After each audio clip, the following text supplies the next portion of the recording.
वैष्णो देवी के खजाने से 80 लाख रुपए चोरी करके वो इफ्तारी और ईदी पार्टियां देता है। इफ्तार और ईद पे पार्टीज का जो खर्च है वो माता वैष्णो देवी के खजाने से किया जाता है बिना हिंदू समाज से पूछे।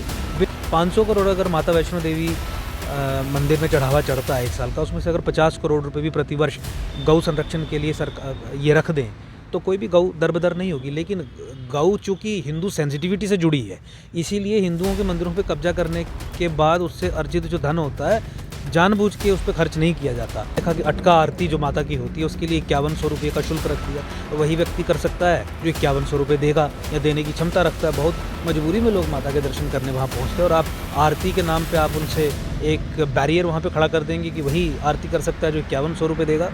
तो इसीलिए सरकार का नज़रिया यही है, उसे धार्मिक स्थल ना रहने दो, उसे टूरिज़्म का एक केंद्र बना दो। तो बताइए कि क्या किसी गरीब हिंदू का इलाज फ्री में नारायणा अस्पताल में होता है?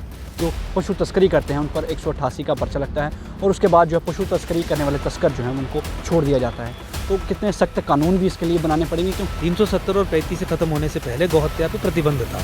आरपीसी में कुछ प्रोविजंस थे जिसके तहत कार्रवाई होती थी, लेकिन जैसे ही 370 ख़त्म हुआ, आरपीसी रिपील हुई, आईपीसी आया, उस बात का तो हम स्वागत करते हैं, लेकिन अनफॉर्चुनेटली वहाँ पे गौहत्या पे प्रतिबंध लगाने वाला कोई प्रोविज़न नहीं था। हमने ये कहा और कुछ लोग जम्मू कश्मीर हाई कोर्ट में भी गए और कहा कि गौहत्या पे कानून बनाइए। पहले कानून था और यहाँ पे हिंदू समाज जम्मू संभाग में हिंदू बहुल क्षेत्र है, सेंसिटिविटीज़ जुड़ी हैं, ये हिमालय का क्षेत्र है, सनातन का पालना हिमालय है, माता वैष्णो देवी यहाँ पे वास करती है, बाबा अमरनाथ जी यहाँ पे वास करते हैं, हिमाचल प्रदेश है, देवभूमि है, यहाँ पे गौ तस्करी गौहत्या हम बर्दाश्त नहीं करेंगे, आप कानून बनाइए। जम्मू कश्मीर हाई कोर्ट ने, और मुझे याद है chief justice Jammu Kashmir high court के वो इस समय हेड कर रहे थे खंडपीठ को, उन्होंने आदेश दिया था कि chief secretary will take a call in this, government के साथ कंसल्टेशन में इसके ऊपर कानून बनाने की प्रक्रिया को आगे बढ़ाया जाएगा। मुझे आपको बताते हुए आज की बहुत दुख होता है कि आज इस बात को हुए 2-3 वर्ष हो गए हैं, आज तक भारत सरकार ने, भाजपा सरकार ने जम्मू कश्मीर में गौहत्या पर प्रतिबंध लगाने के लिए कोई कदम नहीं उठाया। नमस्कार, एक बार फिर स्वागत है आपका कठुआ बुलेटिन में और मैं हूँ आपके साथ सिद्धार्थ शर्मा। इस समय हमारे साथ एकम सनातन भारत दल के कुछ युवा मौजूद हैं और इनका एक ही संदेश है कि कल जो है ये एक 14 जनवरी को माँ वैष्णो महायात्रा जो है ये करने जा रहे हैं। क्या उद्देश्य है, किस लिए ये जो यात्रा है, ये एकम सनातन भारत दल के जो अध्यक्ष हैं हमारे साथ अंकुर शर्मा जी, ये उनसे जानेंगे कि क्या उद्देश्य लेकर जो है ये इस यात्रा में जो है इस यात्रा को निकालने वाले हैं। देखिए क्या उद्देश्य है, किस उद्देश्य से ये जो है यात्रा निकालने वाले हैं? देखिए, अब आप समझ रहे हैं कि पिछले 15 दिनों से ही ये बात हम बता रहे हैं कि कटरा में 14 जनवरी 2024 को तमाम सनातनी समाज जो है वो इकट्ठा होगा ताकि हिंदू मंदिर और मठों का सरकारी नियंत्रण खत्म करवाया जा सके। कल वो दिन आ गया है और एकम सनातन भारत दल की जितनी भी इकाइयाँ हैं, जितने भी राज्यों में पदाधिकारी हैं, वो सारे इस मूवमेंट में ज्वाइन करने के लिए आ रहे हैं। तो आज लखनपुर के जम्मू कश्मीर का बॉर्डर है, आप जानते हैं, यहाँ के एंट्री पॉइंट पे मैं स्वयं यहाँ पे था, तो आज हिमाचल की टीम को हमने यहाँ पे रिसीव किया और ये हिमाचल से सारी टीम आई है, पदाधिकारी हैं, हीरा लाल जी हैं, ये हिमाचल के हमारे प्रदेश अध्यक्ष हैं जो एकम सनातन भारत दल का काम वहाँ पे देख रहे हैं। और कल माता वैष्णो देवी के चरणों में कटरा में हिंदू मंदिरों की मुक्ति, इस उद्देश्य को लेके आगे हम चल रहे हैं। पूरी किस तरह से लगता है जो केंद्र सरकार है या जितनी भी सरकारें पहले रह चुकी हैं, मंदिरों के नाम पर और धार्मिक स्थलों के नाम पर जो है चंदा इकट्ठा कर कर अपने खजाने जो है वो भर रही है? देखिए, बहुत दुखद है और केवल ये जो चंदा इकट्ठा करने का काम और गलत तरीके से उसका दुरुपयोग करने का काम है वो केवल हिंदू मंदिरों और मठों के संबंध में ही है। संविधान में सरकार के पास ताकत तो है कि वो किसी भी कम्युनिटी का रिलीजियस इंस्टीट्यूशन टेक ओवर करे, लेकिन पिछले 70-75 सालों में पोस्ट इंडिपेंडेंस सरकार ने केवल हिंदुओं के मंदिरों पर ही कब्जा किया है और हिंदुओं के मंदिरों पर कब्जा होने के कारण वहाँ पर जो चढ़ावा है उस चढ़ावे का सदुपयोग नहीं हो पाता। आपने देखा कि आज माता वैष्णो देवी के मंदिर के ही आप एग्जाम्पल ले लीजिए, माता वैष्णो देवी पे जो चढ़ावा चढ़ता है उसी से तो नारायणा हॉस्पिटल बना है और SMVDU यूनिवर्सिटी भी बनी है। लेकिन मुझे बताइए कि क्या किसी गरीब हिंदू का इलाज फ्री में नारायणा अस्पताल में होता है? क्या सनातन के सशक्तिकरण के लिए श्राइन बोर्ड के CEO का एक भी वक्तव्य भी आता है? काम करने की बात तो छोड़ दीजिए। यहाँ गौ माता हमारी दरबदर होती है, आप जानते हैं यहाँ पे काउ स्लॉटर और बोवाइन स्मगलिंग की कितनी बड़ी समस्या है, गौ तस्करी कितनी बड़ी एक समस्या है। जब भी हमारे गौरक्षक यहाँ पे अपनी जान पे खेल के रेस्क्यू करते हैं, गौ माता को बचाते हैं उनके चंगुल से, तो पुलिस वाले भी और हमारे गौरक्षक भी जो हैं वो मजबूर हो जाते हैं, क्योंकि फिर उनके रखरखाव के लिए, खाने पीने के लिए कितने दिन वो व्यवस्था करेंगे।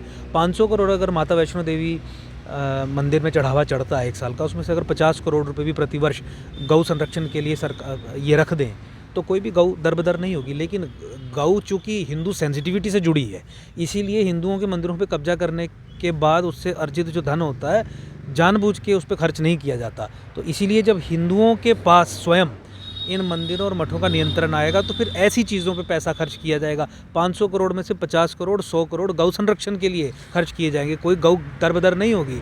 अस्पताल में हिंदुओं को फ्री इलाज देने के लिए वो खर्च किया जाएगा। और जो लोग हिंदू टेम्पल्स को कंट्रोल करेंगे, मैनेज करेंगे, वो अकाउंटेबल होंगे टू द हिंदू सोसाइटी। आज वहाँ पे एक सेक्युलर इस्टेब्लिशमेंट का सेक्युलर ऑफिसर बैठता है, वो अकाउंटेबल होता है अपने पॉलिटिकल मास्टर्स को। और इसीलिए माता वैष्णो देवी के खजाने से 80 लाख रुपए चोरी करके वो इफ्तारी और ईदी पार्टियाँ देता है। इफ्तार और ईद पे पार्टीज़ का जो खर्च है वो माता वैष्णो देवी के खजाने से किया जाता है, बिना हिंदू समाज से पूछे, बिना हिंदू समाज को बताए। और आज हम यहाँ पे नारायणा में कह दें कि इस व्यक्ति को, ये गरीब हिंदू है, 5 लाख रुपए का इसका बिल आपने बना दिया, इसे माफ़ कर दीजिए, तो 5000 से अधिक का डिस्काउंट नहीं मिलता है। एक बड़ा सवाल रहेगा कि जिस तरह से श्राइन बोर्ड माता वैष्णो देवी के नाम पर चंदा इकट्ठा कर रहे हैं, कई सारी बातें कही जाती है कि इतने श्रद्धालुओं ने, इतने वर्ष में इतने श्रद्धालु जो है माता वैष्णो देवी के वहाँ पर तीर्थ स्थल पहुँचे और उन्होंने वहाँ पर दर्शन किए। जितना चंदा इकट्ठा करें, क्या देखते हैं कि माता वैष्णो देवी को उतनी राहत मिलती है? क्या माता वैष्णो देवी को विश्राम करने का समय मिलता है? क्योंकि दिन की बात करें तो यात्रा चल रही है, रात के वक्त चल रही है, सिर्फ मात्र 2 घंटे, वो भी आरती के समय जो है दर्शनों को रोका जाता है, आरती की जाती है, उसके बाद एक बार फिर जो है यात्रा फिर से शुरू कर दी जाती है। तो जिन माता के नाम पर जो है इतना चंदा इकट्ठा किया जा रहा है, क्या उनके विश्राम के लिए इनके पास 1 घंटा भी नहीं है? तो देखिए, जहाँ पे भी सरकार के नियंत्रण में मंदिर है, वहाँ पे कमर्शियल एंगल इंट्रोड्यूस करके वहाँ की मैनेजमेंट को चलाया जाता है, धार्मिक स्थल की तरह नहीं चलाया जाता। सरकार का सेक्युलर ऑफिसर दूसरी ही ओरिएंटेशन से मंदिर चलाएगा, वो हिंदू निष्ठ नहीं है। उसका नाम हिंदू हो सकता है, लेकिन वो हिंदू बन के वहाँ पे माता की सेवा नहीं करेगा। इसीलिए अगर 2 घंटा भी ये बंद करे तो इनको लगता है कि शायद कोई नुकसान होगा। तो इस दृष्टिकोण से, और आपने देखा कि अटका आरती जो माता की होती है उसके लिए 5100 रुपये का शुल्क रख दिया। वही व्यक्ति कर सकता है जो 5100 रुपये देगा या देने की क्षमता रखता है। बहुत मजबूरी में लोग माता के दर्शन करने वहाँ पहुँचते हैं, और आप आरती के नाम पे आप उनसे एक बैरियर वहाँ पे खड़ा कर देंगे कि वही आरती कर सकता है जो 5100 रुपये देगा। तो इसीलिए सरकार का नज़रिया यही है, उसे धार्मिक स्थल ना रहने दो, उसे टूरिज़्म का एक केंद्र बना दो। उससे धार्मिक स्थल की जो पवित्रता है वो नष्ट होती है, जो उसकी सिग्निफिकेंस है वो नष्ट होती है। जो प्राप्त करने के लिए भक्तगण वहाँ पे पहुँचते हैं वो प्राप्ति नहीं हो पाती जब आप एक धार्मिक स्थल को टूरिस्ट सेंटर में करते हैं। और फिर आपकी जो मोटिवेशन है that is driven by commercialisation. तो इसीलिए आपने कहा कि एक पल का भी विश्राम माता रानी के वहाँ पे नहीं होता है। मंदिर 24 घंटे रात को 2 बजे, 3 बजे, 4 बजे खुला रहता है। और अगर आप साउथ इंडिया में जाएँ या हमारे शास्त्रों में जो नियमावली है उसे पढ़ें, शास्त्रों के हिसाब से तो समय रहता है ना मंदिर खुलने का, बंद होने का, पूरी व्यवस्था रहती है। तो शास्त्रों अनुसार भी नहीं हो रहा है। तो शास्त्रों की अवहेलना करके अगर सरकार मंदिरों को चलाएगी तो मुझे लगता है कहीं ना कहीं हिंदू समाज पे भी वो आघात होगा, क्योंकि इसकी इम्प्लीकेशंस तो हमें फेस करनी पड़ेगी अगर हम शास्त्रों के हिसाब से काम नहीं करेंगे। इन्हीं सब कुरीतियों से लड़ने के लिए हिंदू समाज, सनातन संस्कृति, सभ्यता, धर्म के सशक्तिकरण के लिए ये अनिवार्य है कि हिंदू मंदिर और मठों का नियंत्रण हिंदू समाज के पास आए। और उसके लिए अनिवार्य है कि जो लोग, जो संगठन जैसे एकम सनातन भारत दल इस दिशा में कदम उठा रहा है उसे मजबूत किया जाए। मैं आपके माध्यम से सब लोगों से अपील करूंगा, कठुआ के भी, कि ये देखिए हिमाचल प्रदेश से लोग आए हैं, तेलंगाना, कर्नाटका से लोग आ रहे हैं, अभी गाड़ियाँ पीछे आ रही हैं, जो हरियाणा, दिल्ली, उत्तर प्रदेश के लोग हैं वो आ रहे हैं। उत्तर प्रदेश के कुछ लोग ऑलरेडी वहाँ पर कटरा में पहुँच भी गए हैं। आप भी कल कटरा पहुँचिए, कल 11, साढ़े 11, 12 बजे तक कटरा पहुँचिए। वहाँ पे इस विषय पे डिटेल्ड बात की जाएगी, आंकड़े रखे जाएंगे, आर्ग्यूमेंट्स रखे जाएंगे कि क्यों आवश्यक है, बताया जाएगा कि क्या परिस्थिति बनी हुई है, जिस परिस्थिति में हिंदू को कमज़ोर करने के लिए ये भी एक बहुत बड़ा षड्यंत्र है कि हिंदुओं के मंदिरों और मठों का नियंत्रण उनके हाथ में ना रहे। और फिर उसके साथ भोजन खाने के साथ समाप्ति होगी, और साथ ही एक बहुत प्रोफेशनल म्यूजिशियंस और पूरा म्यूज़िक सिस्टम वहाँ पे रख के माता के भजन कीर्तन भी किए जाएंगे, ताकि धार्मिक भी रहे, पॉलिटिकल भी रहे, सांस्कृतिक भी रहे, और फिर सनातन समाज के जो मुख्य मुद्दे हैं उन पे बातचीत भी हो सके। एक आखिरी सवाल रहेगा इस सारों से परे हटकर कि सरकारें जो है एक बड़ा झांसा देखती आई हैं कि गौ माता को जो है हम राष्ट्रीय वो देंगे, हम दर्जा देंगे। उसके बाद भी जो है जो पशु तस्करी करते हैं उन पर 188 का पर्चा लगता है, और उसके बाद जो है पशु तस्करी करने वाले तस्कर जो हैं उनको छोड़ दिया जाता है। तो कितने सख्त कानून भी इसके लिए बनाने पड़ेंगे, क्योंकि करनी और कथनी में बहुत फ़र्क होता है। सिर्फ बोल देना कि राष्ट्रीय माता का दर्जा देना गौ माता को, तो और हकीकत में ज़मीनी स्तर पर 188 का पर्चा लगाकर तस्करों को साथ मिलकर ही कहेंगे कि छुड़वा देना, कितनी बड़ी बात देखते हैं? तो देखिए, सनातनी समाज, हिंदू समाज की ये सेंसिटिविटी रही है कि गौ माता का संरक्षण होना चाहिए और गौ को राष्ट्रीय धरोहर भी घोषित किया जाना चाहिए। लेकिन पिछले 70 सालों में ये नहीं हुआ। बहुत सरकारें आईं, तमाम पार्टियों की सरकारें आईं, लेकिन किसी भी सरकार ने इस तरीके का कानून नहीं बनाया कि गौ माता का संरक्षण हो सके और गौ हत्यारों को मृत्युदंड दिया जा सके।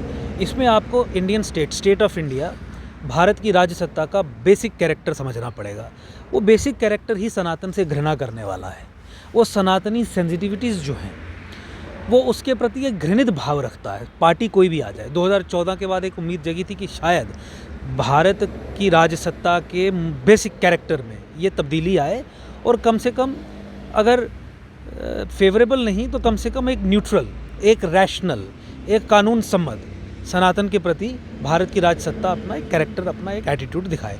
वो भी नहीं हुआ और जिसके कारण अब परिस्थिति ये बनी है कि जम्मू कश्मीर में 370 और 35 से ख़त्म होने से पहले गौहत्या पे प्रतिबंध था। आरपीसी में कुछ प्रोविजंस थे जिसके तहत कार्रवाई होती थी, लेकिन जैसे ही 370 ख़त्म हुआ, आरपीसी रिपील हुई, आईपीसी आया, उस बात का तो हम स्वागत करते हैं, लेकिन अनफॉर्चुनेटली वहाँ पे गौहत्या पे प्रतिबंध लगाने वाला कोई प्रोविज़न नहीं था। हमने ये कहा और कुछ लोग जम्मू कश्मीर हाई कोर्ट में भी गए और कहा कि गौहत्या पे कानून बनाइए। पहले कानून था और यहाँ पे हिंदू समाज, जम्मू संभाग में हिंदू बहुल क्षेत्र है, सेंसिटिविटीज़ जुड़ी हैं, ये हिमालय का क्षेत्र है, सनातन का पालना हिमालय है, माता वैष्णो देवी यहाँ पे वास करती है, बाबा अमरनाथ जी यहाँ पे वास करते हैं, हिमाचल प्रदेश है, देवभूमि है, यहाँ पे गौ तस्करी, गौहत्या हम बर्दाश्त नहीं करेंगे, आप कानून बनाइए। जम्मू कश्मीर हाई कोर्ट ने, और मुझे याद है chief justice Jammu Kashmir high court के, वो इस समय हेड कर रहे थे खंडपीठ को, उन्होंने आदेश दिया था कि chief secretary will take a call in this, government के साथ कंसल्टेशन में इसके ऊपर कानून बनाने की प्रक्रिया को आगे बढ़ाया जाएगा। मुझे आपको बताते हुए आज ये बहुत दुख होता है कि आज इस बात को हुए 2-3 वर्ष हो गए हैं, आज तक भारत सरकार ने, भाजपा सरकार ने जम्मू कश्मीर में गौहत्या पे प्रतिबंध लगाने के लिए कोई कदम नहीं उठाया है। जो पहले प्रोविज़न था वो तो ख़त्म हुआ, उसको रिप्लेस करने के लिए अमेंडमेंट के माध्यम से भी आईपीसी में कुछ भी इंट्रोड्यूस नहीं किया है। 370-35 से ख़त्म करना ज़रूरी कदम था, आप जानते हैं हमने उस समय संघर्ष किया, केवल हम ही ने संघर्ष किया ग्राउंड पे, क्योंकि भाजपा ने पीडीपी को लिखित में दिया था, क्योंकि उनके साथ सरकार थी कि हम 370 को टच भी नहीं करेंगे, तो इसलिए वो अपने मैनिफेस्टो में होने के बावजूद भी उस पर पब्लिकली बात नहीं करते थे, ना ही वो कर सकते थे। तो हमने ये दायित्व अपने कंधों पे लिया था कि 370-35 से, जो भारत के संविधान की मूल भावना के खिलाफ है, जो भारत की एकता और अखंडता के खिलाफ उसे ध्वस्त करवाएंगे, वो हमने किया। लेकिन फॉलोअप में जो कदम उठाने चाहिए थे, including introducing a new legislation law for the protection of cow, वो नहीं किया गया और जिसके कारण जम्मू कश्मीर में गौहत्या, बोवाइन स्मगलिंग जो है वो धड़ल्ले से चल रही है। कोई कानून ही नहीं है। जैसा आपने बताया 188 आरपीसी आईपीसी का पर्चा लगा के डिस्ट्रिक्ट मजिस्ट्रेट एक प्रिवेंटिव ऑर्डर निकालेगा, उसका क्या मतलब है? उसमें ना कोई सज़ा है, ना कोई कुछ है, ना कोई आप कह रहे हैं कि वो छूट जाते हैं। और फिर जो गौ जो रेस्क्यू की जाती है उसके रखरखाव का कुछ नहीं है, वहाँ पे खाने पीने को देने के लिए उनके लिए कुछ नहीं है। और माता वैष्णो देवी श्राइन बोर्ड जो है, वो जो चंदा उठाता है, पैसे 500 करोड़ रुपए एक साल के लेता है, 1 रुपया नहीं देता इस तरीके की गौ के संरक्षण के लिए कि गौशाला ही बनाई जाए। तो ये एक बहुत, और इसीलिए आपने जो बात कही, एकम सनातन भारत दल का सप्त संकल्प तो ये है कि हिंदू मंदिर और मठों का सरकारी नियंत्रण खत्म हो। सप्त संकल्पों में से एक संकल्प ये भी है कि माँ गंगा, गाय माता और राम सेतु, इन तीनों को राष्ट्रीय धरोहर हम घोषित करेंगे। राष्ट्रीय धरोहर घोषित करते ही इनके संरक्षण का जो लीगल फ्रेमवर्क है, automatically it will come into play, it will come into place. State की, सरकार की ये कॉन्स्टिट्यूशनल लीगल स्टैट्यूटरी रिस्पॉन्सिबिलिटी बन जाएगी कि इनका संरक्षण करें, क्योंकि ये धरोहर है। गाय धरोहर है, गाय को राष्ट्रीय धरोहर घोषित करना है। और यही सप्त संकल्प एक कैटेगोरिकली एकम सनातन भारत दल के सप्त संकल्पों में भी शामिल है। तो ये थे हमारे साथ राष्ट्रीय एकम सनातन धर्म के अध्यक्ष। इन्होंने साफ जाहिर किया है कि जितनी भी सरकारें हैं और श्राइन बोर्ड है, ये लगातार जो है धार्मिक स्थलों के नाम पर जो है ये चंदा इकट्ठा करते आए हैं और आने वाले समय में ये जो है सरकारी चंदे से जो है धार्मिक स्थलों को मुक्त करवाएंगे और जो हमारी गौ माता है उनको जो राष्ट्रीय धरोहर का दर्जा भी जो है दिलवाएंगे। और ये एक और बात रखी है कि आने वाले समय में अगर इस तरह से चलता रहा और पशु तस्करी होती रही, गौ माता की हत्या होती रही, तो आने वाले दिनों में ये एक ऐसा नया मोड़ ले लेगी कि केंद्र सरकार को और जो ज़िला इंतज़ामिया है उसको भुगतना जो है वो मुश्किल हो जाएगा। कल इनका एक बहुत बड़ा कार्यक्रम है कटरा में माँ वैष्णो देवी भवन तक। और आपको ये भी बता दूँ, जो भी व्यूअर्स अभी देख रहे हैं वो ज़्यादा से ज़्यादा लोग जो हैं वहाँ पर पहुँचें और एकम सनातन धर्म धर्म जो दल है इनकी बात ज़रूर सुने कि ये वहाँ पर आखिरकार जो इन्होंने एक कड़ा इनिशिएटिव लिया है, एक अच्छा इनिशिएटिव लिया है कि सरकारी चुंगल से माँ वैष्णो देवी को मुक्त करवाना और जितने भी और धार्मिक स्थल हैं उनको मुक्त करवाना, आने वाले दिनों में लोगों का कितना सपोर्ट उनको मिलता है, ये देखने वाली बात है। बने रहिए कठुआ बुलेटिन के साथ। कठुआ से सिद्धार्थ शर्मा।